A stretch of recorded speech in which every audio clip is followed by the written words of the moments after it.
కర్ణాటకలోని దక్షిణ కన్నడ జిల్లా ప్రజలు ఎక్కువగా పూజించే ఆరాధ్య దైవం శ్రీ దుర్గా పరమేశ్వరి ఆలయ వార్షిక జాతర మహోత్సవాలు ఘనంగా నిర్వహించారు. ఆలయం ఎదురుగా ఉన్న రథబీడి దగ్గర సాంప్రదాయ తుతేదర ఉత్సవం అంగరంగ వైభవంగా జరిగింది. ఈ నేపథ్యంలో భక్తులు నిర్వహించే అగ్నికేలి ఉత్సాహభరితంగా సాగింది. వ్రత నియమావళికి వచ్చిన భక్తులు బృందం కొబ్బరి ఈకలతో చేసిన తాటాకులను వెలిగించి ఒకరిపై ఒకరు విసురుకున్నారు. వందలాది మంది గుంపులుగా చేరి విసురుకున్న తాటాకుల వీడియోలు సోషల్ మీడియాలో వైరల్గా మారాయి.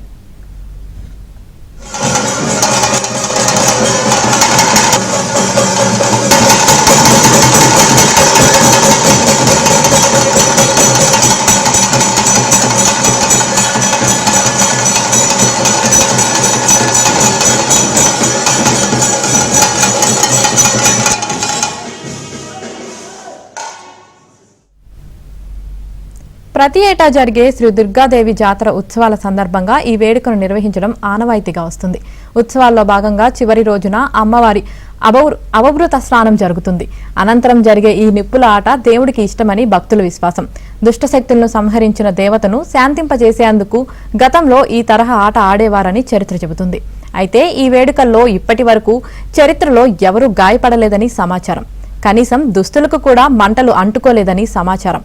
అయితే ఎవరికి ఏమీ జరగకపోవటానికి కారణం ఇక్కడి అమ్మవారి మహిమే అని భక్తుల విశ్వాసం.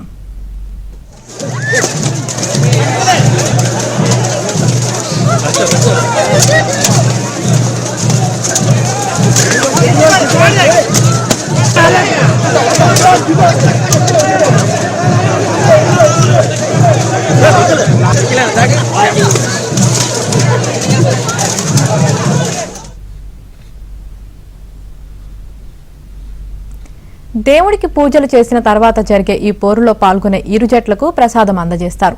భక్తులు తమ చర్మంపై అమ్మవారి కుంకుమను పూసుకుంటారు. ఇది లాంఛనప్రాయ పోరాటమే అయినప్పటికీ ఈ సందర్భంగా ఇరు జట్లు నిజమైన శత్రువులు అన్నంత ఆవేశంతో పోరాడతారు. కొన్నిసార్లు ఇది విపరీతంగా ఉంటుంది. వీరిని నియంత్రించేందుకు స్థానికులు కూడా సిద్ధంగా ఉంటారు. ఇలా 3 సార్లు నిప్పులు విసురుతూ వెనక్కి కదిలేవారు ఓడిపోతారు. ఈ ఆట తర్వాత అందరూ కలిసి దేవుణ్ణి దర్శించుకొని తమ ఊరుకు వెళ్తారు. నిప్పులు కురిపించే ఈ సాంప్రదాయాన్ని చూడటానికి ప్రతి ఏటా వేలాది మంది తరలి వస్తుంటారు.